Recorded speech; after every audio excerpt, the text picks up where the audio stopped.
21শে August 2004 বাংলাদেশের ইতিহাসে এক কালো অধ্যায়। পৃথিবীর কাছে বাংলাদেশকে জঙ্গি রাষ্ট্র হিসেবে প্রতিষ্ঠিত করবার এক সফল অভিযানের নাম 21শে আগস্ট গ্রেনেড হামলা। এই হামলার মাধ্যমে বাংলাদেশের রাজনৈতিক দলগুলোকে দুই শিবিরে বিভক্ত করে দেয়া হয়। শুরু হয় প্রতিহিংসার রাজনীতি।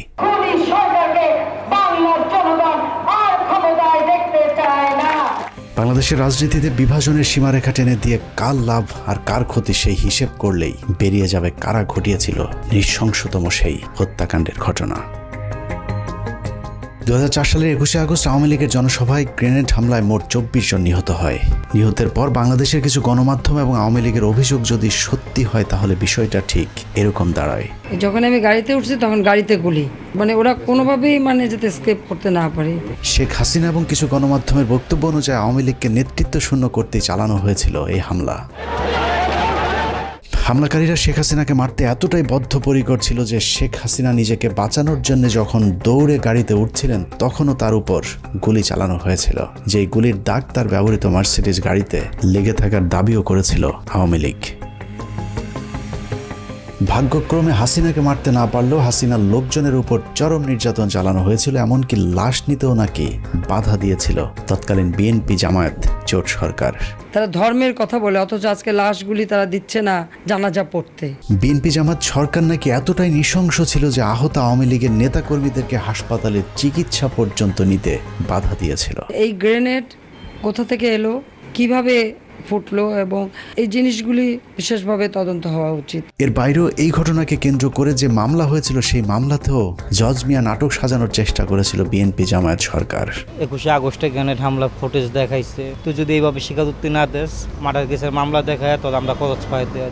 এতক্ষণ ধরে 21শে আগস্ট গ্রেনেড হামলা নিয়ে যে বর্ণনা শুনছিলেন তা হলো আওয়ামী লীগ, প্রথম আলো, ডেইলি স্টার আর ফারজানা রূপাদের বয়ান। সম্প্রতি এই মামলার সবশেষ সিদ্ধান্ত অনুযায়ী তারেক রহমান, লুৎফুজ্জামান বাবর সহ বিএনপির সবাইকে অব্যাহতি দেওয়া হয়েছে। এখন প্রশ্ন হলো তাহলে এই হামলা কারা করেছিল? 15 মিনিটসের আজকের অনুসন্ধান এক এক করে প্রতিটি প্রশ্নের উত্তর খুঁজে বের করার চেষ্টা করবে। হামলার ঘটনা কারা ঘটিয়েছিল সেটা জানার আগে শেখ হাসিনা কিভাবে সেই হামলা থেকে বেঁচে গেলেন সেটা দেখা যাক। শুধু শেখ হাসিনা নয়, ওই হামলাতে আসলে আওয়ামী লীগের কোনো কেন্দ্রীয় নেতাই মারা যায়নি। এমনকি হামলার পরিকল্পনা এমনভাবেই করা হয়েছিল যাতে শেখ হাসিনার শরীরে ছোট্ট একটা আঘাতও না লাগে। ওনার ভিতরের কানে ইনজুরি হয়েছে, যার জন্য উনি এখন কানে কম শুনছেন। মূলত শেখ হাসিনা সহ কেন্দ্রীয় নেতাদের যে কিছু হবে না সেটা আগেই গ্যারান্টি দেওয়া হয়েছিল। তবে ওই হামলায় শুধু একজন কেন্দ্রীয় নেত্রীকে বলির পাঠা বানানো হয়েছিল, যার নাম আইভি রহমান। আইভি রহমানকে নিয়ে হাসপাতালে যখন এইরকম অবস্থা, এই জায়গা রক্তাক্ত, সেখানে পুলিশ লাঠিচার্জ করলো। আইভি রহমান সম্পর্কে দক্ষ অভিনেত্রী শেখ হাসিনা মাঝে মধ্যে যে মায়া কান্না করে থাকেন সেটা আসলে তার মনের কান্না নয়। মতিউর রহমান রেন্টু লিখেছেন, 1981 সালে শেখ হাসিনা দেশে ফেরার পর জিল্লুর রহমান তার স্ত্রী আইভি রহমানকে নিয়ে শেখ হাসিনাকে দেখতে গিয়েছিলেন। আইভিকে দেখেই তেলে বেগুনে জ্বলে উঠেছিলেন শেখ হাসিনা। হাসিনা আইভিকে উদ্দেশ্য করে বলেছিলেন, আমার মাকে একদিনও শান্তিতে থাকতে দেননি, এখন আবার কেন এসেছেন? এ সময় জিল্লুর রহমান চোখ টিপে আইভি রহমানকে চলে যেতে বললে আইভি রহমান সেখান থেকে সরে যান। মূল ঘটনা হলো শেখ হাসিনার মা ফজিলাতুন্নেসা আইভি রহমানের সাথে শেখ মুজিবকে সন্দেহ করতেন, যে বিষয়টি নিয়ে মাঝে মধ্যেই পরিবারে ঝগড়াঝাটিও হতো। কিন্তু এত কিছুর পরও শেখ মুজিবের সবসময় আইভি রহমানের প্রতি ছিল একটা বিশেষ ভালোবাসার দৃষ্টি। অনেকেই বলে থাকেন আইভি রহমানকে খুশি করতে 1969 সালে শেখ মুজিব যুব মহিলা লীগ নামে নতুন আওয়ামী লীগের শাখা প্রতিষ্ঠা করেছিলেন, যে কারণে আইভি রহমানের মতো আনাড়ি একজন রাজনীতিবিদকে প্রথম কমিটির অর্গানাইজিং সেক্রেটারি পদ দিয়ে নূরজাহান মোর্শেদদের মতো অভিজ্ঞ রাজনীতিবিদদের পাশে বসার সুযোগ করে দিয়েছিলেন, যে বিষয়টা ওই সময়ের অনেক রাজনীতিবিদদের চোখেই দৃষ্টিকটু মনে হয়েছিল। যে কারণে আইভি রহমানের মৃত্যুতে পৈশাচিক আনন্দ উপভোগ করেছিলেন শেখ হাসিনা। কত নিখুঁতভাবে ভয়ঙ্কর এই হামলার ছক সাজানো হয়েছিল সেটা পরিষ্কার করতে আওয়ামী লীগ এবং শেখ হাসিনার ওই দিনের কয়েকটি কর্মকাণ্ড দেখলেই সবকিছু পরিষ্কার হয়ে যাবে। সন্ধ্যের তালিকায় প্রথমে মুক্তাঙ্গন থেকে সমাবেশের জায়গা পরিবর্তন। মুক্তাঙ্গনের যেই জায়গায় সমাবেশ ডাকা হয়েছিল তার দুদিকে খোলা রাস্তা, একদিকে জিপিও, অদূরে সচিবালয় অবস্থিত। মুক্তাঙ্গনে সমাবেশ করলে গ্রেনেড হামলার জন্য সুবিধামতো ভবনে অবস্থান করা সম্ভব হতো না, যে কারণে পুলিশের কাছে মুক্তাঙ্গনে সমাবেশের অনুমতি চেয়েও সমাবেশের নির্ধারিত সময়ের 2 ঘন্টা আগে হঠাৎ করে নেতাকর্মীদেরকে জানানো হয় মুক্তাঙ্গনে নির্ধারিত সমাবেশটি আওয়ামী লীগের কেন্দ্রীয় কার্যালয়ের সামনে অনুষ্ঠিত হবে। প্রশ্ন আসতে পারে, আওয়ামী লীগ তো আগেই জানতো মুক্তাঙ্গনের আশপাশে কোনো বড় ভবন নেই, তাহলে তারা কেন আগে থেকে দলীয় কার্যালয়ের সামনে সমাবেশ করার অনুমতি চায়নি? এর কারণ পুলিশ যদি আগে থেকেই জানতো যে আওয়ামী লীগ কার্যালয়ের সামনেই সমাবেশ অনুষ্ঠিত হবে, তাহলে তারা পর্যাপ্ত নিরাপত্তার ব্যবস্থা করতে পারত। কিন্তু পুলিশ যতক্ষণে দেখল নেতাকর্মীরা সবাই মুক্তাঙ্গন খালি করে দলীয় কার্যালয়ের দিকে ছুটে যাচ্ছেন, ততক্ষণে শতভাগ নিরাপত্তা নিশ্চিত করার সময় শেষ হয়ে যায়। আইনশৃঙ্খলা বাহিনী যেন নিরাপত্তা নিশ্চিতের সুযোগ না পায়, এটাই ছিল তাৎক্ষণিক স্থান পরিবর্তনের মূল কারণ। মুক্তাঙ্গনে আওয়ামী লীগের 21শে আগস্টে গ্রেনেড হামলা হয়, ওইটার যে এই জনসভাটা হওয়ার কথা ছিল, এখানে এটা সেটা হওয়ার কথা ছিল। আগস্ট থেকে এক প্লাটুন ফোর্স মোতায়েন ছিল সকাল 9টা থেকে, যাতে এখানে কোনো ধরনের সাবভার্সিভ কোনো কাজ কারবার কেউ করতে না পারে, কোনো নিরাপত্তা বিঘ্নিত ঘটাতে না পারে, এই জন্য সিকিউর করা ছিল পুরোটাই। ওনারা কাউকে না জানিয়ে, পুলিশকে না জানিয়ে চেঞ্জ করলো, তখন তো ধরেন একটা উল্টাপাল্টা কিছু একটা হয়ে গেল। সেটা আসলে ওনাদের দায়িত্ব ছিল আমাদেরকে জানানো। আওয়ামী লীগের ওই দিনের জনসভায় এরকম আরও অনেক অস্বাভাবিক ঘটনা ঘটেছে, যা সচরাচর আওয়ামী লীগের সমাবেশগুলোতে দেখা যায় না। যেমন শেখ হাসিনা প্রধান অতিথি হিসেবে পূর্ব নির্ধারিত এরকম একটি সমাবেশ কখনোই ট্রাকের উপর দাঁড়িয়ে ভাষণ দেননি। সাধারণত তাৎক্ষণিক কোনো সভা সমাবেশের ক্ষেত্রে বা শেষ মুহূর্তে অনুমতি পাওয়া সমাবেশগুলোতে মঞ্চ হিসেবে ট্রাক ব্যবহার করা হয়, কিন্তু 4 দিন আগে অনুমতি পাওয়া সমাবেশে কেন ট্রাকের ব্যবহার করা হলো সেটাও রহস্যজনক প্রশ্নের তালিকায় রাখতে হবে। বিভ্রান্তি তৈরি করতে আওয়ামী লীগ অনেক সময় দাবি করে থাকে তাদেরকে সমাবেশের অনুমতি না দেওয়ার কারণেই নাকি শেষ মুহূর্তে ট্রাকের উপর মঞ্চ তৈরি করতে বাধ্য হয়েছিল, কিন্তু আমাদের অনুসন্ধান বলছে অন্য কথা। একটি গোয়েন্দা সংস্থা থেকে পাওয়া নথিতে দেখা যায় 2004 সালের 21শে আগস্টের 4 দিন আগে 17ই আগস্ট পুলিশের কাছে আওয়ামী লীগের উপদপ্তর সম্পাদক ওহিদুল ইসলাম স্বাক্ষরিত একটি আবেদন করা হয়েছিল। আবেদনে জিপিওর পার্শ্বস্থ মুক্তাঙ্গনে সমাবেশের জন্য জায়গা চাওয়া হলে পুলিশের তৎকালীন ডিসি পূর্ব সে আবেদনটি মঞ্জুর করেন। শেষ মুহূর্তে সমাবেশে অনুমতি পাবার যে দাবি আওয়ামী লীগ করে থাকে, সেটাও যদি সত্যি হয়, তাহলেও আওয়ামী লীগ যে স্থানে অনুমতি চেয়েছে সেখানেই সমাবেশ করার কথা, কিন্তু শেষ মুহূর্তে এসে আওয়ামী লীগ মুক্তাঙ্গনের পরিবর্তে কেন্দ্রীয় কার্যালয়ের সামনে সমাবেশ কেন করলো, সে উত্তর খুঁজে বের করতে হবে। সেদিন আওয়ামী লীগ কেন কার পরামর্শে স্থান পরিবর্তন করেছিলেন তার উত্তর খুঁজে বের করতে পারলে 21শে আগস্ট হামলার অনেক রহস্য পরিষ্কার হয়ে যাবে।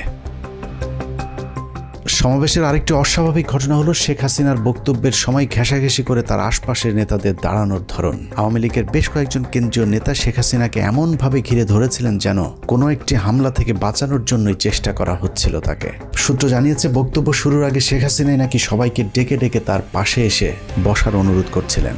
একই বিষয়ে আওয়ামী লীগের তৎকালীন প্রেসিডিয়াম সদস্য মহিউদ্দিন খান আলমগীর তার জবানবন্দিতেও উল্লেখ করেছেন। অথচ সাধারণত সভা সমাবেশগুলোতে শেখ হাসিনার সাথে কেন্দ্রীয় নেতাদের কিছুটা দূরত্ব বজায় রেখে দাঁড়াতে দেখা যায়। সাধারণত শেখ হাসিনা প্রধান অতিথি হিসেবে বক্তব্যের শুরুতে সব সময় তার পূর্বপুরুষের ইতিহাস সহ 15ই আগস্ট এমনকি 4 জাতীয় নেতার হত্যাকাণ্ডের সব ইতিহাস তুলে ধরে স্বজন হারানোর কি ব্যথা তা বোঝানোর চেষ্টা করে থাকেন। কিন্তু 21শে আগস্ট সমাবেশে শেখ হাসিনার বক্তব্যটি ছিল স্মরণকালের সবচেয়ে সংক্ষিপ্ত একটি বক্তব্য। 18 থেকে 20 মিনিটের একটি বক্তব্য পেশ করার আগে শেখ হাসিনা যে ভাষণ দিয়েছিলেন তা ছিল খুবই অগোছালো এবং তার শারীরিক ভাষা দেখে মনে হচ্ছিল কিছু একটার জন্য তিনি অপেক্ষা করছিলেন। মজার বিষয় হলো গ্রেনেড হামলাকারী এতটাই হাসিনার প্রতি অনুগত যে গ্রেনেড ছুঁড়ে মারার আগে শেখ হাসিনার পুরো বক্তব্য শেষ করার সুযোগ দিয়েছিলেন। অথচ সাধারণত এই ধরনের হামলাগুলো বক্তব্যের মাঝামাঝি ঘটে থাকে। শেখ হাসিনার বক্তব্যের পর যে হামলা চালানো হলো তার আঘাতে প্রাণ গেল 24 জনের, অথচ কি অবাক, একজন কেন্দ্রীয় নেতাও মারা যায়নি এত বড় হামলার ঘটনায়। প্রশিক্ষণপ্রাপ্ত হামলাকারী প্রায় ডজনখানি গ্রেনেড ছুঁড়ে মারলেও একটি গ্রেনেডও তার ট্রাকের উপরে ছুটতে পারেননি। পুলিশের তদন্তে মোট 11টি বিস্ফোরণের চিত্র দেখানো হয়েছে। আমাদের হাতে আসা পুলিশের আঁকা সেই ম্যাপে দেখা যায় সমাবেশে ব্যবহৃত ঢাকা মেট্রো ট 11-30-98 নম্বরের ট্রাকটির আশেপাশে মোট 11টি বিস্ফোরণের ঘটনা ঘটেছিল। পুলিশের ওই প্রতিবেদনের প্রতিটি জায়গায় যতবার গ্রেনেড শব্দটি লেখা হয়েছে ততবার গ্রেনেডের পাশে বোমা শব্দটি ব্যবহার করা হয়েছে। গ্রেনেড শব্দটি লিখতে গিয়ে কেন বারবার তদন্ত সংস্থাগুলো বোমা শব্দটি ব্যবহার করেছেন সেটা একটু দেখা যাক। 21শে আগস্টকে গ্রেনেড হামলা বলা হলেও এটা শুধুই গ্রেনেড হামলা কিনা সেটা নিয়ে প্রশ্ন রয়েছে গোয়েন্দাদের। হতে পারে এটা ছিল শক্তিশালী গ্রেনেড হামলা, আবার হতে পারে বোমা এবং গ্রেনেড দু ধরনের বিস্ফোরক ব্যবহৃত হয়েছিল। তবে সবচেয়ে বেশি যেটা হতে পারে সেটা হলো 11টি বিস্ফোরকের মধ্যে 4টি ছিল শব্দ বোমা আর বাকি 7টি ছিল গ্রেনেড অথবা শক্তিশালী বোমার বিস্ফোরণ। আরও একটি বিষয় হতে পারে, মঞ্চের কাছাকাছি অবিস্ফোরিত যে দুটি গ্রেনেড পড়েছিল, অকেজো সেই গ্রেনেড দুটি হয়তো ইচ্ছাকৃতভাবেই ফেলে রাখা হয়েছিল, যাতে ঠিক ট্রাকের পাশের দুটি গ্রেনেড অবিস্ফোরিত থাকার কারণে সবাইকে এটা বোঝানো যায় যে শেখ হাসিনাকে হত্যা করতে চালানো হয়েছিল এই হামলা। কিন্তু এই গ্রেনেড দুটি বিস্ফোরণ না হবার কারণে বেঁচে গিয়েছেন শেখ হাসিনা। অথচ এত গুরুত্বপূর্ণ অপারেশনে 13টি গ্রেনেডের মধ্যে 2টি গ্রেনেড অকেজো থাকার কথা নয়। 2004 সালের 21শে আগস্টের সবচেয়ে আলোচিত ভিডিওগুলোর বেশিরভাগ ধারণ করেছিল বেসরকারি টেলিভিশন এনটিভির ক্যামেরা পার্সন। এনটিভি থেকে প্রাপ্ত ভিডিওতে দেখা যায় শেখ হাসিনার বক্তব্যের পরপর যে দুটি বিস্ফোরণ হয়েছিল, সেই বিস্ফোরণের পর কালো ধোঁয়ায় অন্ধকার হয়ে যায় সবকিছু। তবে লক্ষণীয় বিষয় হলো, প্রথম দুটি বিস্ফোরণের পর সবাইকে ছুটোছুটি করতে দেখা গেছে, কিন্তু কাউকে আহত হতে দেখা যায়নি। পরের বিস্ফোরণগুলোতে কোনো ধোঁয়া না থাকলেও হতাহতের ঘটনা ঘটেছে। 2004 সালের গ্রেনেড হামলা মামলার সাক্ষী হিসেবে আদালতে মূল বক্তব্য উপস্থাপন করেছেন আওয়ামী লীগের তৎকালীন প্রেসিডিয়াম সদস্য মহিউদ্দিন খান আলমগীর। 161 ধারায় তার দেয়া বক্তব্যে তিনি বলেছেন, নেত্রীর বক্তব্যের শেষে জয় বাংলা জয় বঙ্গবন্ধু বলার সাথে সাথে প্রচণ্ড বিস্ফোরণের আওয়াজ শুনতে পাই। আমি দেখতে পাই ট্রাকের মঞ্চের পেছনে দক্ষিণ দিক থেকে ধোঁয়া উঠছে, জনগণ দিক বিদিক ছুটাছুটি করছে। মহিউদ্দিন খান আলমগীরের বক্তব্যটি আবারও রিপিট করছে, আমি দেখতে পাই ট্রাকের মঞ্চের পেছনে দক্ষিণ দিক থেকে ধোঁয়া উঠছে। গ্রেনেড এবং বোমার মধ্যে মৌলিক একটি পার্থক্য রয়েছে, তা হলো বোমা থেকে প্রচুর ধোঁয়া বের হবে, কিন্তু গ্রেনেড বিস্ফোরণ ঘটলে ধুলা উড়বে, কিন্তু যতটুকু ধোঁয়া বের হবে সেটা অতি সামান্য। মহিউদ্দিন খান আলমগীরের বক্তব্য অনুযায়ী ট্রাকের পাশে যে বিস্ফোরণগুলো ঘটেছিল সেগুলো থেকে অনেক ধোঁয়া বের হয়েছিল। তার মানে ট্রাকের পাশের বিস্ফোরণগুলো ছিল বোমার, গ্রেনেড নয়। এছাড়া শেখ হাসিনা সভাস্থল থেকে ছেড়ে যাওয়ার সময় তার গাড়ির ঠিক পাশে একটি বিস্ফোরণ ঘটেছিল। সেই বিস্ফোরণটিতেও কালো ধোঁয়ায় চারিদিক অন্ধকার হয়ে যায়, যদিও সেই বিস্ফোরণেও কেউ হতাহত হয়নি। অতএব এখানে সন্দেহাতীতভাবে বলা যায় এই হামলায় মোট 2 ধরনের বিস্ফোরকের ব্যবহার হয়েছিল। মহিউদ্দিন খান আলমগীরের বক্তব্যে আরও একটি বিষয় লক্ষণীয়, তিনি ধোঁয়া দেখেছেন সেই বিস্ফোরণের পর কেউ হতাহত হয়নি, বরং মানুষকে দিক বিদিক ছোটাছুটি করতে দেখেছেন। মঞ্চের এত কাছাকাছি গ্রেনেড বা শক্তিশালী বোমার বিস্ফোরণ হলে সেখানে তিনি মানুষকে আহত কিংবা রক্তাক্ত হয়ে পড়ে থাকতে দেখতেন, যেমনটা ট্রাক থেকে কিছুটা দূরে যে বিস্ফোরণগুলো হয়েছিল সেগুলোর ক্ষেত্রে ঘটেছিল। ট্রাক থেকে দূরে কর্মীদের উপর যেসব গ্রেনেডগুলোর বিস্ফোরণ হয়েছিল, সেখানে বিস্ফোরকগুলো এতটাই শক্তিশালী ছিল যে অনেকের দেহের বিভিন্ন অংশ শরীর থেকে বিচ্ছিন্ন হয়ে গিয়েছিল। মহিউদ্দিন খান আলমগীরের বক্তব্য যদি বিশ্লেষণ করা যায়, তাহলে এটা পরিষ্কার যে ওই দিনের সমাবেশে 2 ধরনের বিস্ফোরকের ব্যবহার হয়েছিল। এক এক বিস্ফোরণে যখন মানুষের দেহ ছিন্ন ভিন্ন হয়ে যাচ্ছিল, তার মাঝেই শেখ হাসিনা ট্রাক থেকে নেমে বেশ কিছুটা দূরে হেঁটে গিয়ে তার নিজের গাড়িতে উঠেছিলেন। মজার বিষয় হলো, শেখ হাসিনা যখন গাড়িতে উঠছিলেন ওই সময়টুকু হামলাকারীরা আর একটি গ্রেনেডও ছুঁড়ে মারেনি। তবে আওয়ামী লীগের দাবি, ওই সময়টুকু গ্রেনেড না ছুড়লেও বন্দুক দিয়ে গুলি চালানো হয়েছিল, কিন্তু আবারও ব্যর্থ প্রশিক্ষণপ্রাপ্ত হামলাকারীরা। আওয়ামী লীগের দাবি, শেখ হাসিনাকে মারার জন্য হামলাকারীরা ডজন খানেক গুলি করলেও শেখ হাসিনার গায়ে একটিও লাগেনি। তাদের এই নাটক বিশ্বাসযোগ্য করে তুলতে শেখ হাসিনার গাড়ির সামনে পেছনে বেশ কয়েকটি গুলির দাগ বসানো হয়েছিল, যা ছিল আওয়ামী লীগের মহানাটকের অংশ। বিদেশিদেরকে মার্সিডিজ নিয়ে গল্প সাজানোর দায়িত্বটা ছিল সাবের হোসেন চৌধুরীর উপর, কিন্তু সমস্যা হলো এই নাটকটা ছিল অত্যন্ত নিম্নমানের পরিচালক দিয়ে তৈরি। শেখ হাসিনার মার্সিডিজ গাড়িতে যে গুলির চিহ্ন দেখানো হয়েছে সেটা যে মিথ্যে, সেটা প্রমাণ করতে শেখ হাসিনার একই মডেলের মার্সিডিজ গাড়িতে পরীক্ষামূলকভাবে গুলি করার একটি ভিডিও দেখলেই বোঝা যাবে।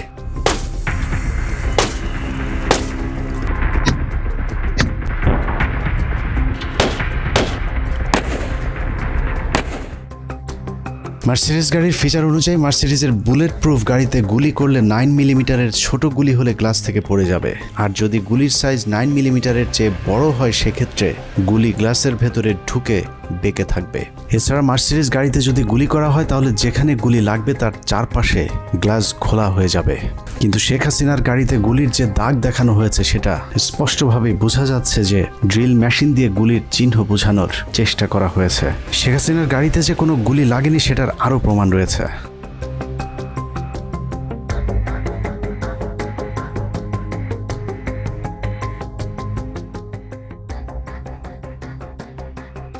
21 আগস্ট গ্রেনেড হামলার পর শেখ হাসিনা যখন গাড়িতে চড়ে চলে যাচ্ছিলেন তখন তার মার্সিডিজ গাড়িতে কোনো গুলির চিহ্ন দেখা যায়নি।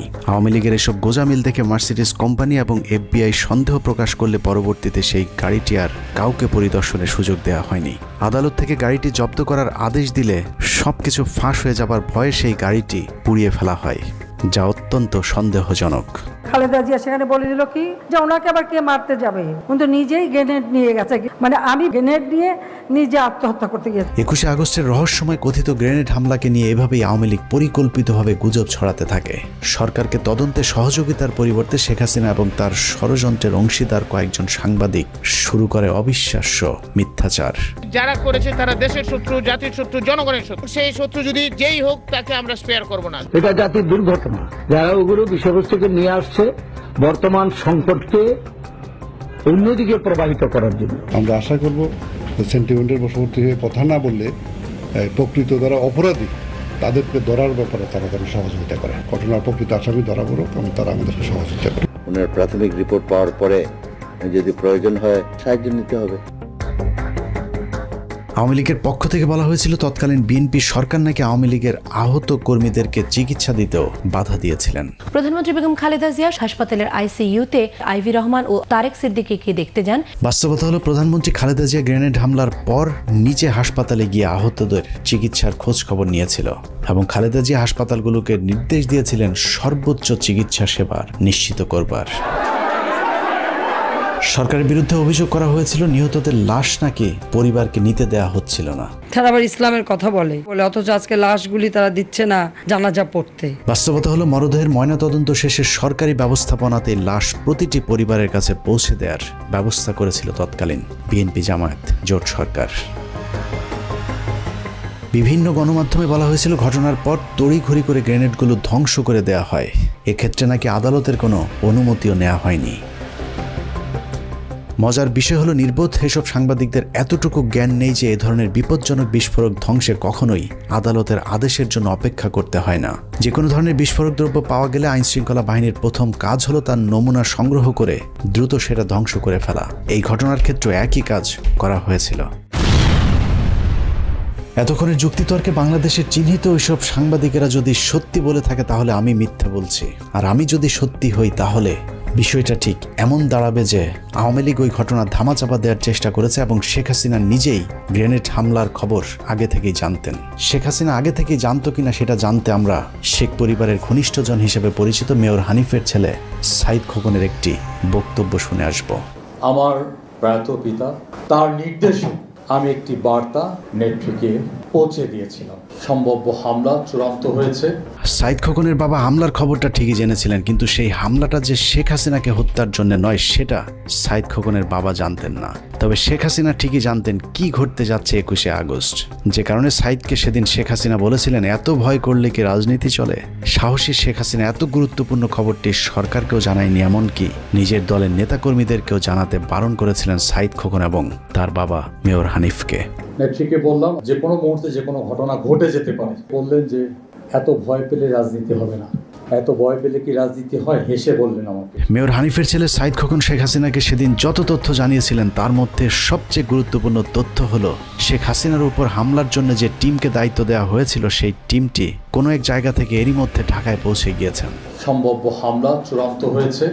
সূত্র মতে হামলাকারী ঢাকার ভেতরে চলে এসেছে। সুনির্দিষ্টভাবে হামলাকারী ঢাকায় পৌঁছে গিয়েছে বলার পরও শেখ হাসিনা সেদিন গুরুত্ব দেয়নি, কারণ শেখ হাসিনার পারিবারিকভাবে ঘনিষ্ঠ সহযোদ্ধা হানিফের চাইতে বিশ্বস্ত কারো কথায় আগে থেকেই আশ্বস্ত হয়েছিলেন শেখ হাসিনা। শেখ হাসিনার বিশ্বস্ত সেই হাত শেখ হাসিনার সাথে বেইমানি করেনি। গ্রেনেডের আঘাতে সেদিন 24 জন মানুষের জীবন গেলেও শেখ হাসিনার গায়ে একটি গ্রেনেডও আঘাত করেনি। আওয়ামী লীগের তথ্য অনুযায়ী শেখ হাসিনাকে সব মিলিয়ে অন্তত 20 বার মারার চেষ্টা করা হয়েছে। বারবার আশপাশের লোকজন মরে, কিন্তু ভাগ্যক্রমে শেখ হাসিনা বরাবরই বেঁচে যায়। রাজনীতি করতে গিয়ে মৃত্যুর মুখে পড়তে হয়েছে শেখ হাসিনাকে। ভাগ্যক্রমে শেখ হাসিনার বারবার বেঁচে যাওয়ার শুরুটা হয় 1988 সালের 24শে জানুয়ারি চট্টগ্রামের লালদিঘি ময়দানে হামলার মধ্য দিয়ে। 8 দলীয় জোটের কর্মসূচিতে পুলিশ এবং বিডিআরের গুলিতে 7 জন নিহত হয়, কিন্তু শেখ হাসিনার গায়ে একটি গুলির টোকাও লাগেনি।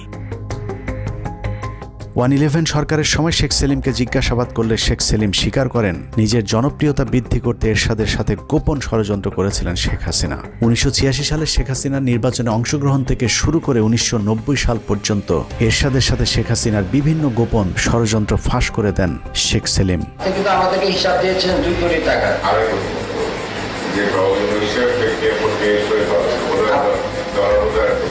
স্যার ওইটার ডিস্ট্রিবিউশনটা কি ছিল স্যার?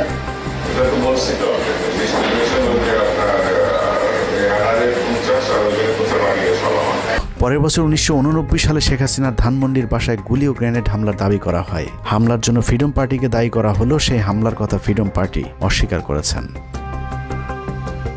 1991 সালের একটি উপনির্বাচনে ঢাকার গ্রিন রোডের পরিবার পরিকল্পনা কেন্দ্রে ভোট দিতে গেলে তার উপর সন্ত্রাসীরা গুলি চালায়।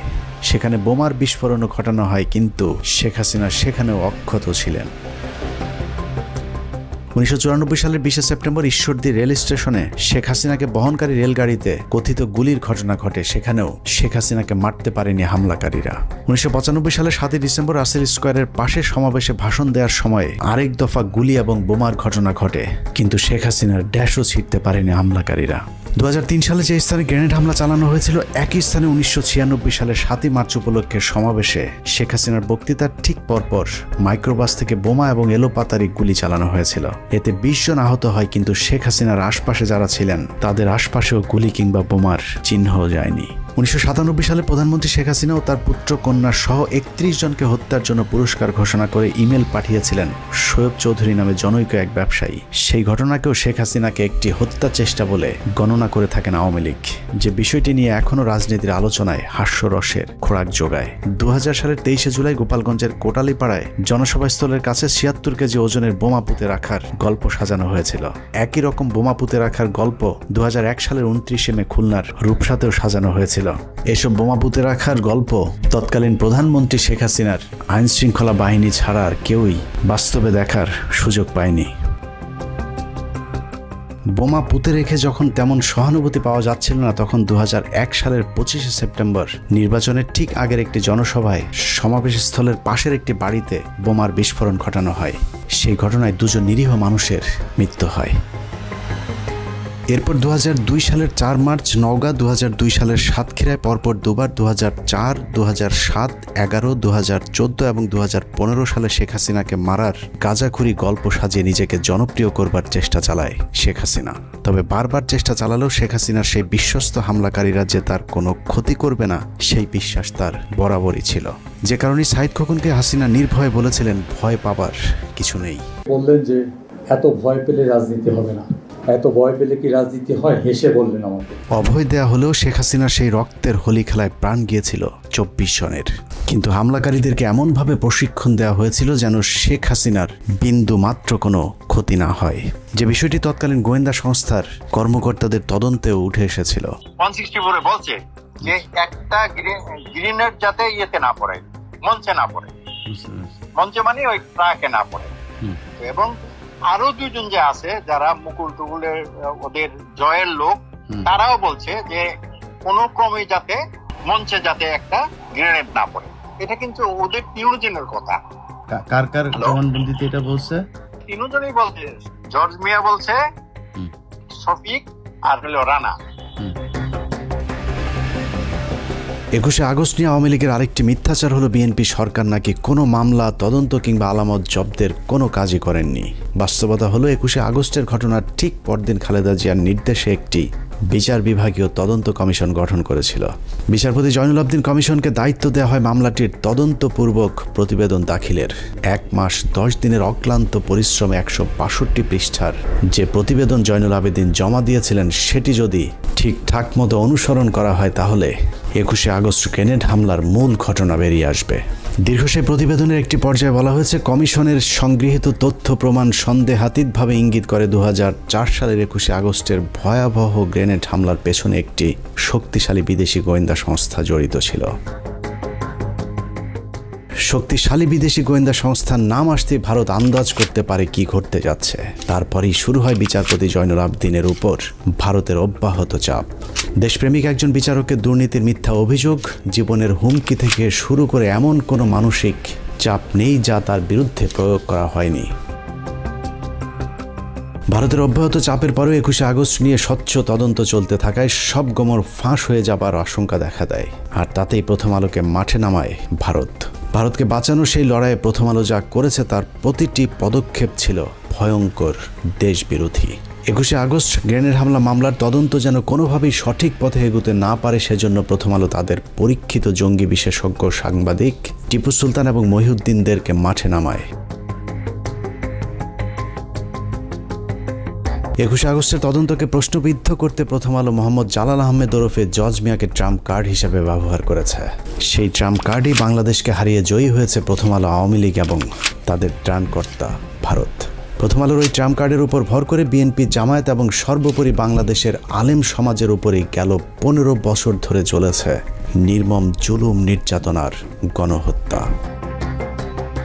একটা গণমাধ্যম চাইলে কত ধ্বংসযজ্ঞ চালাতে পারে তার নিকৃষ্ট উদাহরণ 21শে আগস্টের গ্রেনেড হামলা নিয়ে প্রথম আলো যে খেলা করেছে সেটি। নিষ্ঠুর সেই খেলায় 19 জন নিষ্পাপ মানুষের ফাঁসি, 19 জনের যাবজ্জীবন। তৎকালীন স্বরাষ্ট্র প্রতিমন্ত্রী লুৎফুজ্জামান বাবর, তারেক রহমান, আব্দুল সালাম পিন্টু সহ গোয়েন্দা কর্মকর্তা মেজর জেনারেল রেজ্জাকুল হায়দার এবং মেজর জেনারেল আব্দুর রহিমকে নির্মম নির্যাতন করা হয়েছে। এর মধ্যে মেজর জেনারেল আব্দুর রহিমকে জেলখানায় হত্যার অভিযোগ করেছে তার পরিবার। আইসিইউতে ওনার ভেন্টিলেটর মেশিনে অক্সিজেন সাপ্লাই 2 বার বন্ধ করা হয় এবং আমি মনে করি ওনাকে পরিকল্পিতভাবে হত্যা করা হয়েছিল, কারণ উনি রিকভারি করছিলেন। এবং এটার কারণ হিসেবে আমার যেটা মনে হয়, উনি দেশের গোয়েন্দা সংস্থার প্রধান ছিলেন। বাকিদের জীবন থেকেও কেড়ে নেওয়া হয়েছে স্বর্ণালী 15টি বছর। প্রথম আলো কিভাবে এই ধ্বংসযজ্ঞ চালিয়েছে সেটা চলুন একটু দেখা যাক। অনুসন্ধানের এই অংশটুকু অত্যন্ত গুরুত্বপূর্ণ। অনুসন্ধানের এই অংশটুকু মনোযোগ দিয়ে দেখলেই প্রথম আলোর সব ষড়যন্ত্রের মুখোশ উন্মোচিত হয়ে যাবে। আপনারা এতদিন ধরে যে জজ মিয়া নাটকের কথা শুনেছেন সেটা আসলে সত্যিকারের ঘটনা। অন্যদিকে জজ মিয়াকে নিয়ে আসল নাটক সাজিয়েছে প্রথম আলো, যেটাকে আমরা এতদিন সত্যিকারের ঘটনা মনে করেছে।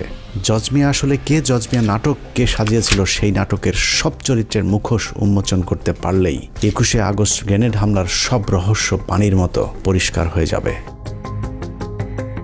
আমাদের প্রায় 6 মাসের অনুসন্ধানে বিভিন্ন রাজনীতিবিদ, প্রশাসন, সেনা, পুলিশ, গোয়েন্দা সংস্থার বর্তমান এবং তৎকালীন সময়কার যে কজনের সাথে কথা হয়েছে সকলেই একটি বিষয়ে একমত, 21শে আগস্ট গ্রেনেড হামলার মাস্টার মাইন্ড ভারতীয় গোয়েন্দা সংস্থা র, এবং তাদের হামলার মূল উদ্দেশ্য ছিল বিএনপিকে জঙ্গি দল এবং বাংলাদেশকে জঙ্গি রাষ্ট্র হিসাবে পৃথিবীর কাছে তুলে ধরা। আর আওয়ামী লীগের উদ্দেশ্য ছিল দেশকে অস্থিতিশীল করে তারপর সরকারের পতন ঘটিয়ে ক্ষমতায় যাওয়া। ভারত এবং আওয়ামী লীগের সেই চক্রান্তের প্রথম থেকে শেষ পর্যন্ত প্রথম আলো তাদের ঘনিষ্ঠ সহযোগী হিসাবে কাজ করেছে।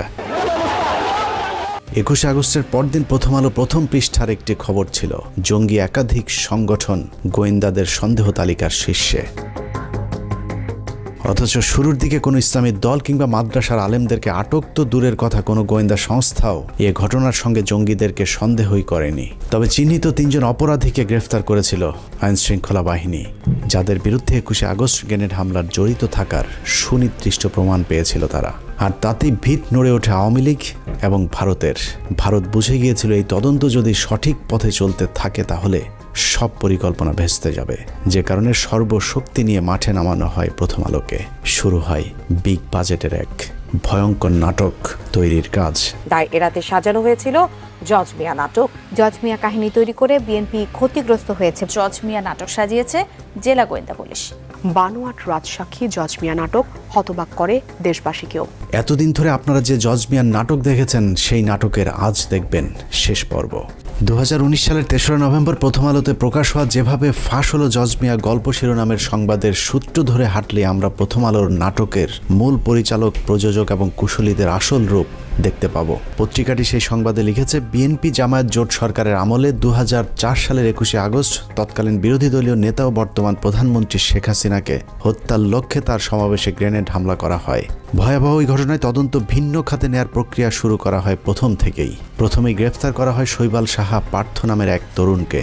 কদিন পর মগবাজার এলাকায় সাবেক ওয়ার্ড কাউন্সিলর ও আওয়ামী লীগ নেতা মোখলেসুর রহমানকে। তাদের ফাঁসাতে না পেরে পরের বছর 2005 সালের 9 জুন নোয়াখালীর সেনবাগ থেকে ধরে আনা হয় জজ মিয়া নামের আরেক যুবককে। স্বীকারোক্তিতে জজ মিয়া বলেছিলেন তিনি আগে কখনো গ্রেনেড দেখেননি, গ্রেনেড ও বোমার মধ্যে পার্থক্য কি সেটাও তিনি জানেন না। 5,000 টাকার বিনিময়ে বড় ভাইদের নির্দেশে তিনি অন্যদের সঙ্গে গ্রেনেড হামলায় অংশ নেন। ওই বড় ভাইরা হচ্ছেন শীর্ষ সন্ত্রাসী সুব্রত বাইন, জয়, মোল্লা মাসুদ, মুকুল প্রমুখ।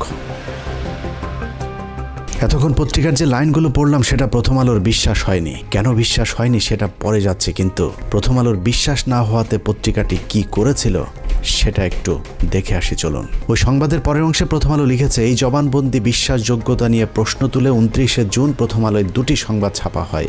একটির শিরোনাম ছিল এই গল্পের গাঁথুনি দুর্বল, স্বীকারোক্তিতে 7 অসঙ্গতি। অপরটি শিরোনাম সেই জজ মিয়া তারকা সন্ত্রাসী। সঙ্গে ছাপানো হয়েছিল শিশির ভট্টাচার্যের সেই বিখ্যাত কার্টুন আষাঢ় মাস জমেছে আষাঢ়ে গল্পের আসর। তবে সিআইডি সাজানো ছকেই তদন্ত এগিয়ে নিয়ে যেতে থাকে। 2006 সালের আগস্টে এই নাটকের পেছনের ঘটনা ফাঁস করে দেয় জজ মিয়ার ছোট বোন খুরশেদা বেগম। তিনি প্রথম আলোকে বলেন, জজ মিয়াকে গ্রেপ্তারের পর থেকে সিআইডি তার পরিবারকে মাসে মাসে ভরণ পোষণে টাকা দিয়ে এসেছে। জজ মিয়াকে গ্রেনেড হামলা মামলায় রাজসাক্ষী করতে সিআইডির প্রস্তাবের কথাও ফাঁস করে দেন তিনি। 2006 সালের 21শে আগস্ট প্রথম আলোয় জজ মিয়ার পরিবারকে টাকা দেয় সিআইডি শিরোনামে শীর্ষ প্রতিবেদন ছাপা হয়। এরপর জোট সরকার আর জজ মিয়া গল্প নিয়ে এগোতে পারেনি। প্রথম আলোর এই সংবাদটির তথ্যানুযায়ী 2005 সালের 9 জুন মোহাম্মদ জালাল আহমেদ ওরফে জজ মিয়া আটকের পর মোট 3টি সংবাদ ছাপা হয়। প্রথমটি এই গল্পের গাঁথুনি দুর্বল, স্বীকারোক্তিতে 7 অসঙ্গতি। দ্বিতীয়টি জজ মিয়া তারকা সন্ত্রাসী। এবং তারপরে সিআইডি একই পথে তদন্ত চালিয়ে গেলে 2006 সালের 21শে আগস্ট প্রথম আলো জজ মিয়ার পরিবারকে টাকা দেয় সিআইডি শিরোনামে 3য় সংবাদটি প্রচার করেন। প্রথম আলোর সরল স্বীকারোক্তি, এই 3 সংবাদ প্রচারের পর জোট সরকার আর জজ মিয়া গল্প নিয়ে এগোতে পারেনি। অর্থাৎ প্রথম আলো নিজেই স্বীকার করেছে তাদের কারণেই জোট সরকার সেই তদন্ত আর এগিয়ে নিয়ে যেতে পারেনি। অনুসন্ধানের এতটুকু করে থেমে গেলে আপনার মনে হবে প্রথম আলোর অনুসন্ধানী সাংবাদিকতার কারণেই পুলিশ আর জজ মিয়াকে নিয়ে তাদের নাটক পরিপূর্ণ করতে পারেনি। কিন্তু ঘটনাটা পুরোই উল্টো। নাটকটা আসলে তৎকালীন বিএনপি জামায়াত জোট সরকার করেনি, নাটকটা করেছিল প্রথম আলোর মতিউর রহমান এবং তার গুজব বাহিনী। জজ মিয়ার ব্যাপারে অনুসন্ধানে নেমে প্রথমেই আমরা খুঁজে বের করি সিআইডি তৎকালীন বিশেষ পুলিশ সুপার রুহুল আমিনকে। 21শে আগস্ট গ্রেনেড হামলার এই মামলার সাথে আপনি সম্পৃক্ত ছিলেন। আমার একটা জিজ্ঞাসা ছিল যে এই মামলাতে এই যে জজ মিয়া যে নাটকটা বলা হয়েছিল ওই সময়ে, যে জজ মিয়া নাটক, এই জজ মিয়া নাটকটা আসলে আপনারা কেন সাজালেন? এটা কেন করতে হলো? এটা শুরু করলো প্রথম আলো, কি জানি নাম, সুন্দর মতো সাংবাদিক, বুঝছেন, টিপু সুলতান টাকা দেয়, এটা করে সেটা করে, টাকা দেয়, মান্থলি দেয়, এটা দিয়ে শুরু করলো। প্রথম আলো যেরকম মিথ্যা শিরোনাম দিয়ে সংবাদ ছাপায়, এরকম পুলিশের বিরুদ্ধে নিরীহ মানুষকে ফাঁসানোর অভিযোগও কম নয়। সে কারণেই আমরা রুহুল আমিনের কথা বিশ্বাস না করে নিজেদের মতো করে অনুসন্ধান শুরু করি। তবে আমাদের সন্দেহের তীরটা শুরু থেকেই ছিল প্রথম আলোর দিকে।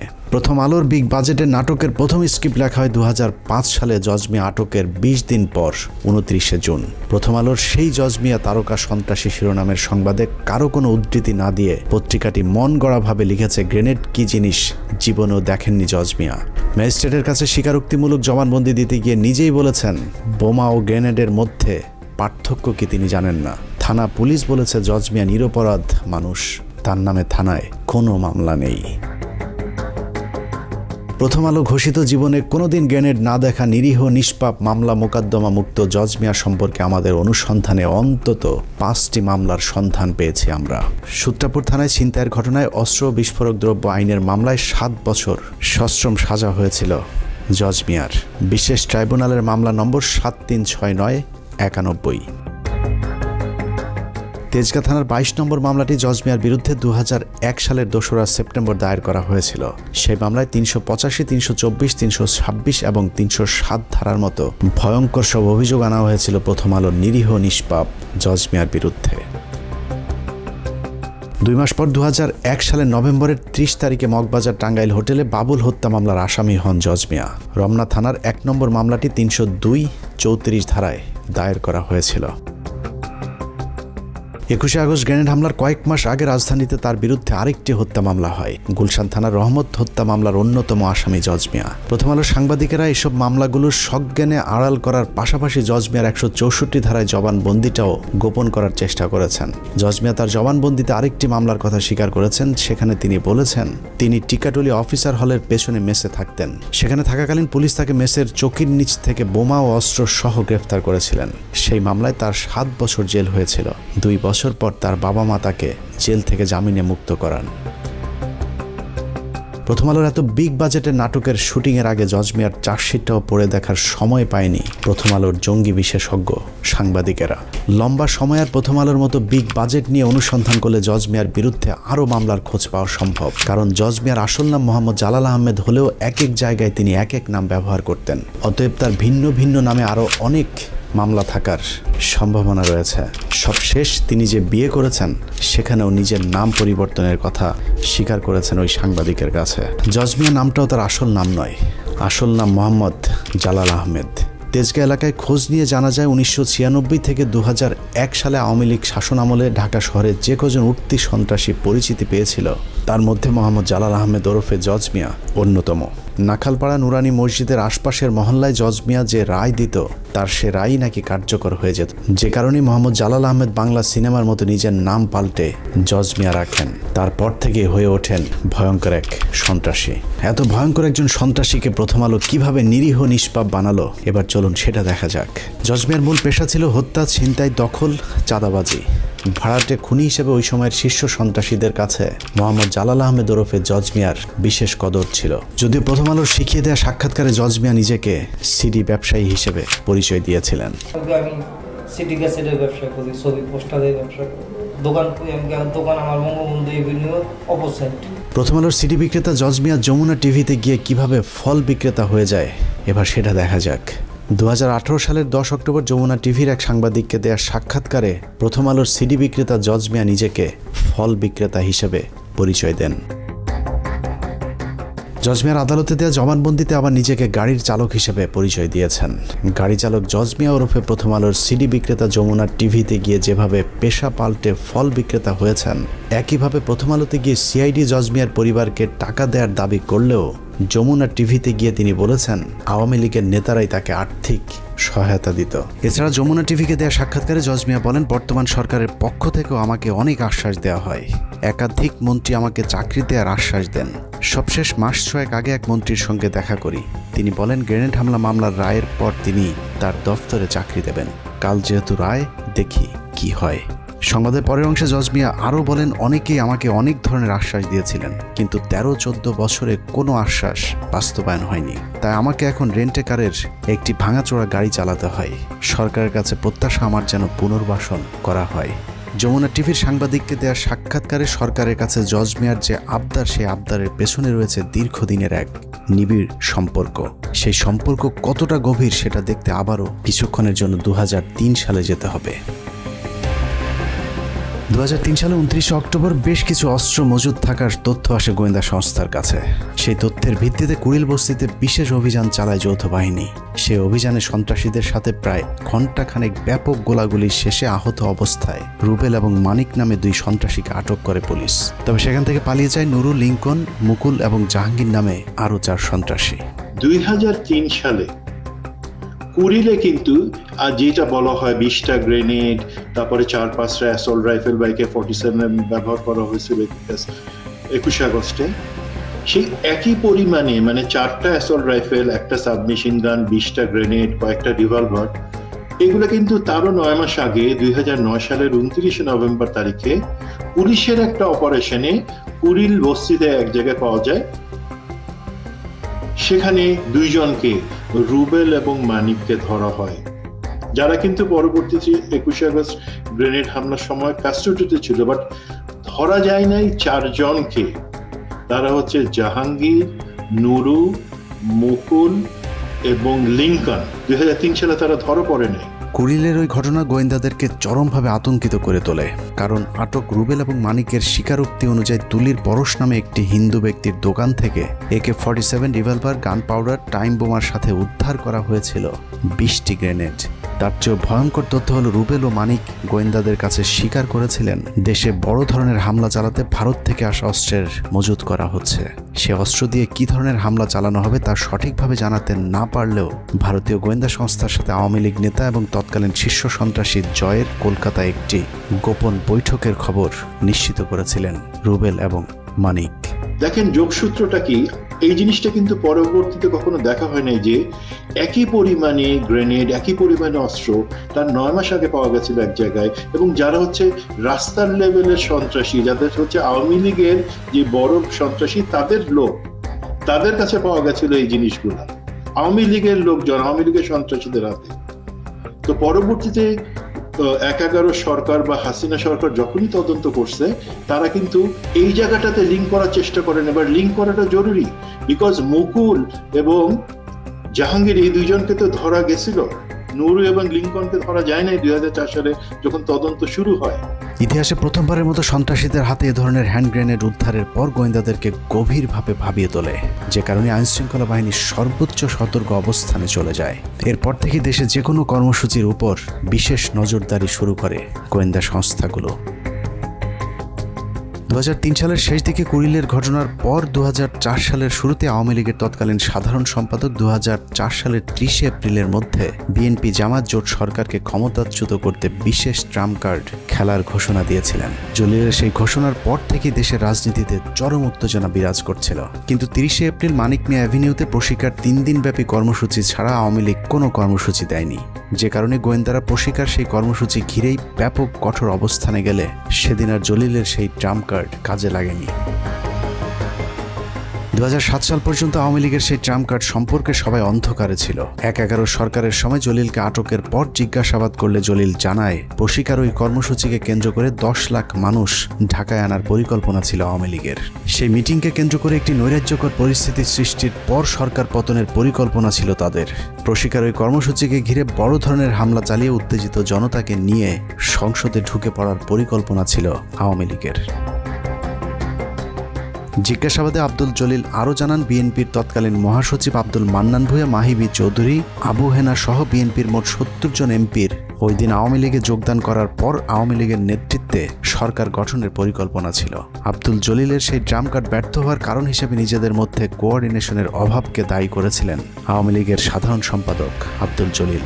যাই হোক, জলিলের সেই ট্রাম্প কার্ড যদি কাজে লাগতো তাহলে ওই দিনই 21 আগস্টের মতো আরেকটি ঘটনা ঘটতে পারত, কিন্তু গোয়েন্দা সংস্থার কারণে তা ব্যর্থ হয়, যে কারণে 21 আগস্ট গোয়েন্দা সংস্থাকে বোকা বানিয়ে হঠাৎ করে সমাবেশের স্থান পরিবর্তন করে আওয়ামী লীগ। গোয়েন্দা সংস্থা আগে থেকে নিরাপত্তা নিশ্চিত করতে না পারার কারণে আওয়ামী লীগ নির্বিঘ্নে গ্রেনেড হামলা চালাতে সমর্থ হয়েছিল। মিটিংটা শুরু হওয়ার কথা ছিল মুক্তাগরে 3টায়, কিন্তু সাধারণত ওনাদের মিটিং 3টায় বলা থাকলেও ওনাদের কর্মী নেতৃবর্গ আগে চলে আসে। মিনিমাম 3 ঘন্টা আগে ওদের মিটিংয়ের প্রাথমিক কার্যক্রম শুরু হয়ে যায় উচিত। তো সেই হিসেবে 12টায় ওখানে আমাদের হিসাবে শুরু হওয়ার কথা ছিল, কিন্তু সেটা ওখানে আমরা 1:30 দিকে যখন দেখলাম যে মিটিংয়ের কোনো কিছু দেখা যাচ্ছে না, তখন আমরা খুঁজে জানতে পারলাম যে এখানে মিটিং অলরেডি শুরু হয়ে গেছে। 21 আগস্ট গ্রেনেড হামলার মাধ্যমে গোয়েন্দা সংস্থাকে কিছুটা বোকা বানানো গেলেও ঘটনার মূল রহস্য উদ্ঘাটন করতে গোয়েন্দাদের খুব বেশি সময় লাগেনি, কারণ 21 আগস্ট ব্যবহৃত গ্রেনেড এবং কুড়িল বস্তিতে উদ্ধার করা সেই গ্রেনেড একই ধরনের হওয়াতে গোয়েন্দারা দ্রুত 2003 সালে কুড়িল অভিযানে পালিয়ে যাওয়া অন্য আসামিদের মধ্যে মুকুল ও জাহাঙ্গীরকে আটক করেন। তাদের মধ্যে মুকুল তার স্বীকারোক্তিতে জানায় গ্রেনেড হামলায় অংশ নেয়া ভাড়াটে আরেকজন সন্ত্রাসীর নাম জজ মিয়া। শীর্ষ সন্ত্রাসী মুকুলের দেওয়া তথ্যের ভিত্তিতেই জজ মিয়াকে আটক করা হয়, প্রথম আলোর দৃষ্টিতে যিনি নিরীহ এবং নিষ্পাপ। প্রথম আলো তাদের সংবাদে লিখেছে, জজ মিয়ার গ্রামের বাড়িতে খোঁজ নিয়েছে এবং সেখানে গিয়ে তার ব্যাপারে যার কাছে জানতে চেয়েছে সেই নাকি জজ মিয়াকে নিরীহ নিষ্পাপ দাবি করেছে। আমরাও জজ মিয়ার খোঁজে তার গ্রামের বাড়ি সেনবাগে গিয়েছিলাম। জজ মিয়া কেমন মানুষ ছিল সেটা বলা তো দূরের কথা, জজ মিয়া বেঁচে আছে নাকি মরে গেছে সেটাও জানে না তার গ্রামের মানুষ। রাগাও দোয়ানো কিছু করো না, আগে আসে আবার পরে ঘটনা পরে গেছে আমার আইয়ে না। আসলে জজ মিয়া সম্পর্কে এলাকার মানুষের জানার কথাও না, কারণ জজ মিয়ার পুরো জীবনে হাতে গোনা কয়েকবার গ্রামের বাড়িতে গিয়েছিলেন।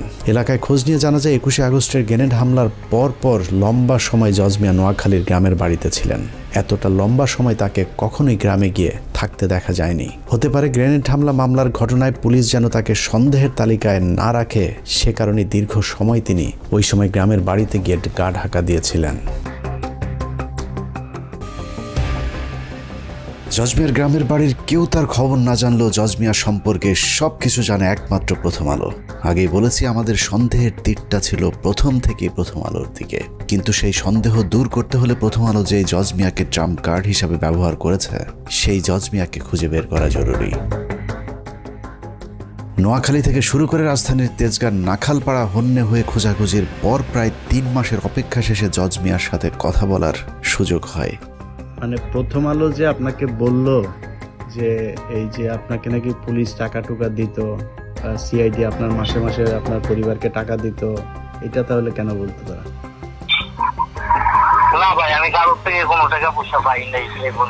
মোহাম্মদ জালাল আহমেদ ওরফে জজ মিয়ার সাথে কথা বলে আমরা যা জেনেছি তা এতদিন ধরে যা জানতাম তার 180 ডিগ্রি উল্টো। যে প্রথম আলো জজ মিয়ার পরিবারকে সিআইডি টাকা দিয়েছে বলে মিথ্যে সংবাদ প্রচার করেছে, বাস্তবে সেই প্রথম আলোই জজ মিয়াকে 2 লাখ টাকা এবং চাকরির প্রলোভন দেখিয়ে মিথ্যে সাক্ষী নিয়েছেন। প্রথম আলো আপনাকে কি কি সুযোগ সুবিধা দিয়েছে, কি কারণে প্রথম আলোর কথায় আপনি সব জায়গায় যাইতেন, প্রথম আলোর অফিসে যাইতেন? প্রথম আলো আপনাকে কখনোই কোনো টাকা পয়সা দেয়নি? হ্যাঁ, 2 লক্ষ টাকা আমার ট্রিটমেন্টের জন্য দিচ্ছে। এটা তো আমি আপনি তো একটু কেউই আপনাকে টাকা টুকা দেয়নি। ওটা তো হয় নাই ভাই। তারপর মনে করেন আমি আরো টাকা ঋণ করে মনে করেন এই 2 লাখ টাকার অনুদান যে আপনাকে কে দিছে? এটা টিপু ভাই। টিপু? হ্যাঁ, টিপু সুলতান। মানে না, সেগুলি জানি, আমি একটা কর্মস্থলের ব্যবস্থা করে দেন, পরে বলছে ঠিক আছে দেখি আমরা একটা তাৎক্ষণিক ব্যবস্থা করে দেবো। প্রথম আলো সাংবাদিক টিপু সুলতানি জজ মিয়াকে বিভিন্ন সাংবাদিকদের সাথে ইন্টারভিউ করে দেওয়ার ব্যবস্থা করতেন। ওইসব সাংবাদিকদের সাথে কি বলতে হবে সেটাও ঠিক করে দিতেন প্রথম আলোর জঙ্গি বিশেষজ্ঞ সাংবাদিক টিপু সুলতান। প্রথম আলোতে এমনিতে কে আপনার সাথে যোগাযোগ করতেন? প্রথম আলো আমি তার সাথে যোগাযোগ করতাম, আর কারোর সাথে। আর কারো কাছে আমার কেউ টিপু ভাইয়ের সাথে সাংবাদিকের লোকে তারা আমার সাক্ষাৎকার নিত। মানে টিপু ভাই আপনাকে সবার সাথে সাক্ষাৎ করাই দিত, তাই তো? হ্যাঁ হ্যাঁ, অন্য সাংবাদিকের লোকে দিত যেন তুমি তার সাক্ষাৎকার তারা নিত। মানে উনি ওইভাবে বলে দিত যে কি বলবেন বা কিভাবে দিবেন, এরকম, তাই তো? হ্যাঁ হ্যাঁ। জজ মিয়াকে তার নিজের মামলার বিষয়ে প্রশ্ন করা হলে প্রথমে অস্বীকার করলেও পরে মামলার কথা আমাদের কাছে স্বীকার করেছেন। প্রথম আলো কি জানতো না যে আপনার নামে যে মামলা ছিল তখনও থানায়? না, আমার নামে তখনও থানায় কোনো মামলা ছিল না। আমার দেশে এখনো আমার নামে না। ওই যে আপনি যেই মামলাতে 2 বছর জেল খাটলেন, ওই মামলাটা কি তখন ছিল না আগে? ওটা ছিল আগে, ঠিক আছে। পরে ওই মামলা আমি হাইকোর্টের পরে করছি, ওটা জামিন লওয়ার পরে এটারে খালাস করছি। আর ওই যে তেজগাঁ থানার মামলা, ওইটা ওই গুলশান থানার মামলাটা, ওই হত্যা মামলাটা, ওটা তো তারা ভাই আমার নামে তারপর মামলা তারা করতেছেন। এখন একটা মামলা করে না ভাই, তাহলে তো এটা গ্রহণ হইব না। একটা মামলা এখন এটা তো এখন লোক এটা প্রমাণ হইব, নাহলে তো হইব না। ওই মামলাটা কোনটা, যেটা 7 বছরের জেল হয়েছিল, ওইটা কোন থানার মামলা? এভাবেই চিহ্নিত একজন সন্ত্রাসীকে নিরীহ নিষ্পাপ বানিয়ে দেশের ইতিহাসে ন্যাক্কারজনক একটি ঘটনার তদন্তকে প্রশ্নবিদ্ধ করেছে প্রথম আলো। কেন, কার স্বার্থে প্রথম আলো এই ভয়ঙ্কর নাটক সাজিয়েছিল তার জবাব তাদেরকে দিতে হবে। দ্রুত 21শে আগস্ট মামলার পুনঃতদন্ত শুরু করে জজ মিয়া এবং প্রথম আলোর যেসব সাংবাদিক এই দেশবিরোধী ভয়ঙ্কর চক্রান্তের সাথে জড়িত তাদেরকে গ্রেফতার করে আইনের আওতায় আনতে হবে। আমরা প্রথম আলো বন্ধ করতে চাই না। সাংবাদিকতার নামে যারা হাজার হাজার মানুষের জীবন নিয়ে খেলেছে তাদের বিচার চাই এবং সেটা করতে হবে। বিএনপি সরকার বেগম খালেদার নেতৃত্বে তার এই ঘটনার কোনো তদন্ত করতে দেয়নি, বিচার তো দূরের কথা, বরং তারা এই ঘটনাকে উল্টো মুখে প্রচার চালিয়ে এই সব দায় আওয়ামী লীগের উপরে দেওয়ার চেষ্টা করেছিল। শুধু আওয়ামী লীগ না, একই সঙ্গে আমাদের প্রতিবেশী ভারতকে জড়ানোর চেষ্টা করা হয়েছে। এতক্ষণ অনুসন্ধানে যা দেখানো হলো, চলুন কিছুক্ষণের জন্য তা ভুলে যাই। মনে করুন প্রথম আলোর সাংবাদিকেরা জজ মিয়ার পরিবারকে কিছুই শিখিয়ে দেয়নি। জজ মিয়ার বোন এবং মা যা বলেছেন প্রথম আলো হুবহু সেটাই তুলে ধরেছেন এবং সেই সংবাদের উপর বিশ্বাস করেই আদালত জজ মিয়াকে মামলা থেকে অব্যাহতি দিয়েছেন। গল্পটা যদি এখানেই শেষ হয়ে যেত তাহলে সমস্যা ছিল না, কিন্তু এই গল্পের পরের অংশ চরম নিষ্ঠুর, অমানবিক। প্রথম আলোর উদ্দেশ্য শুধুই জজ মিয়াকে ছাড়িয়ে আনা নয়, তাদের উদ্দেশ্য ছিল ভারতকে বাঁচানো আর জিয়া পরিবার সহ বিএনপির শীর্ষ নেতাদের জঙ্গি বানিয়ে তাদেরকে ফাঁসিতে ঝুলানো। জজ মিয়াদেরকে বাঁচানোর পর শুরু হয় ইতিহাসের জঘন্যতম মিথ্যাচার। বিএনপিকে নিশ্চিহ্ন করে দেওয়ার সে অভিযানে প্রথম আলো অনেক দূরে এগিয়ে গিয়েছিল। একের পর এক প্রথম আলো সংবাদ ছেপেছে আর সরকার প্রথম আলোর ইচ্ছে মতোই তদন্ত করে বিচারিক হত্যাকাণ্ডের পথ সুগম করেছে। কথিত সেই বিচারের নামে নির্বিচারে মামলার আসামি করা হয়েছে তারেক রহমান, লুৎফুজ্জামান বাবর, আব্দুল সালাম পিন্টু, মেজর জেনারেল রেজ্জাকুল হায়দার, আব্দুর রহিম সহ এক ঝাঁক দেশপ্রেমিক মানুষদেরকে, যারা জীবন বাজি রেখে ভারতের হাত থেকে বাংলাদেশকে বাঁচাতে চেয়েছিল। 2018 সালের 10 অক্টোবর দিনটি ছিল প্রথম আলোর বিজয়ের দিন। তাদের দীর্ঘ 14 বছরের ষড়যন্ত্রের ফসল ওই দিন ঘরে উঠেছিল। 21 আগস্ট গ্রেনেড হামলা মামলার রায়ে 19 জন নিরীহ মানুষকে ফাঁসি, 19 জনের যাবজ্জীবন হবার পৈশাচিক আনন্দে প্রথম আলোর আনিসুল হক লিখেছিলেন ইতিহাসের দায়মোচনের রায়। বিচারিক হত্যাকাণ্ডকে কাব্যিক আবেগঘন লেখনির মাধ্যমে মানুষের জীবন নিয়ে তামাশা করেছিল প্রথম আলোর আনিসুল হক। একটু চিন্তা করতে পারেন, 5ই আগস্ট যদি দেশ স্বাধীন না হতো তাহলে প্রতিটি মানুষেরই ফাঁসি কার্যকর করা হতো। অনুসন্ধানের দ্বিতীয় পর্বে আপনাদেরকে দেখাবো বিচারের নামে তামাশা করে কিভাবে নিরীহ এতগুলো মানুষের গলায় ফাঁসির দড়ি পরানোর ব্যবস্থা করেছিল প্রথম আলো। তবে প্রথম পর্ব শেষ করবার আগে কিছু প্রশ্ন করবার খুব ইচ্ছে করছে। আমাদের আজকের অনুসন্ধানের পর আপনারা কি মনে করেন প্রথম আলোর ওইসব সাংবাদিকদেরকে বিচারের আওতায় আনা হোক? প্রথম আলোর বিরুদ্ধে ধারাবাহিক দেশ বিরোধী, ইসলাম বিরোধী সুস্পষ্ট অভিযোগ থাকার পরেও তাদের বিচার চাওয়া কি গণমাধ্যমের উপর আক্রমণ? তারপরেও প্রথম আলোর সামনে জিয়াফতের গণতান্ত্রিক একটি কর্মসূচির আয়োজন করতে যাবার কারণে আলেমদেরকে বেধড়ক পেটানো হয়েছে। আর সেটাকে বিএনপির মহাসচিব মির্জা ফখরুল ইসলাম আলমগীর প্রথম আলোর উপর হামলা দাবি করে তীব্র নিন্দা জানিয়েছে। প্রথম আলো, ডেইলি স্টার সহ অন্যান্য সমস্ত পত্রিকাগুলোর উপর যে আক্রমণ শুরু হয়েছে, আমি তীব্রভাবে নিন্দা জানাচ্ছি। মির্জা ফখরুলের ওই দিনের বক্তব্যের সবচেয়ে ভয়ঙ্কর অংশ ছিল তিনি বলেছিলেন এই বাংলাদেশ নাকি তিনি 5 তারিখের আগে কখনোই দেখেননি। তার এই বক্তব্যে প্রমাণিত হয়েছে ইসলাম বিদ্বেষী ফখরুল আগেই ভালো ছিলেন। 5 তারিখের পর তিনি প্রচণ্ড অস্বস্তি বোধ করছেন। মানুষের জীবন নিয়ে ভয়ঙ্কর খেলা করা এইসব সাংবাদিকদেরকে বিচার চাইলে যাদের জ্বলে উঠবে তাদেরকে চিনে রাখতে হবে। এটা কোনো রাজনীতি নয়, মানুষের জীবন নিয়ে খেলা করেছে প্রথম আলো। মির্জা ফখরুল বিএনপি জামায়াত যখন ক্ষমতায় ছিল তখন লুটপাট করেছে, আওয়ামী লীগের 15 বছরে আতাত করে চলেছে। সাধারণ বিএনপির কর্মীরা যখন জেলে গিয়েছে, গুলি খেয়েছে মির্জা ফখরুল ইসলাম আলমগীর তখন বাংলাদেশ থেকে টাকা পাচার করে অস্ট্রেলিয়াতে নিজের মেয়ে আর মেয়ে জামাইকে আলিশান জীবনযাপন করার নিশ্চয়তা দিয়েছেন। মির্জা ফখরুল সামনে বিএনপি ক্ষমতা এলে আবারও লুটপাট করবে, এটা চোখ বন্ধ করে বলে দিতে পারি। আবার যদি কখনো আওয়ামী লীগ ক্ষমতায় আসে তারপরেও ফখরুলের কিছুই হবে না, কারণ সেই পথটাও তিনি আগে ভাগেই খোলা রেখেছেন। শেখ মুজিবুর রহমানের যে মূর্তিটা ছিল সেই মূর্তিকে দড়ি বেঁধে টেনে ইঁচড়ে ফেলে দিই। তিনি তো আমাদের নেতা ছিলেন, খারাপ লেগেছে। মাত্র 2 বান্ডেল টাকার জন্য মির্জা ফখরুল যেভাবে প্রথম আলোর 5 এটেছে, আর কিছু টাকা দিলে এরা দেশকেও বিক্রি করে দিতে পারে। অতএব মির্জা ফখরুলের মতো দুর্নীতিবাজ, ভারতীয় দালালদের মতো যেসব রাজনীতিবিদ প্রথম আলো ডেইলি স্টারের পাশে দাঁড়াবে তাদেরকেও এদেশের মানুষ শত্রু হিসেবেই চিহ্নিত করবে। কে বিএনপি আর জামায়াত করে দেখার একদম সময় নেই। প্রথম আলো ডেইলি স্টারের পাশে যে দাঁড়াবে তার বিরুদ্ধেই লড়াই চলবে। যে বাংলাদেশে মতিউর, আনিসুল, টিপু সুলতান আর মহিউদ্দিনরা মুক্ত বাতাসে থাকবে, সেই বাংলাদেশ কখনোই স্বাধীন থাকতে পারে না। সুযোগ পেলেই তারা আবারও এই পতাকাকে খামচে ধরবে। সেই সুযোগ যেন আর কখনোই না পায়। আল্লাহ হাফেজ।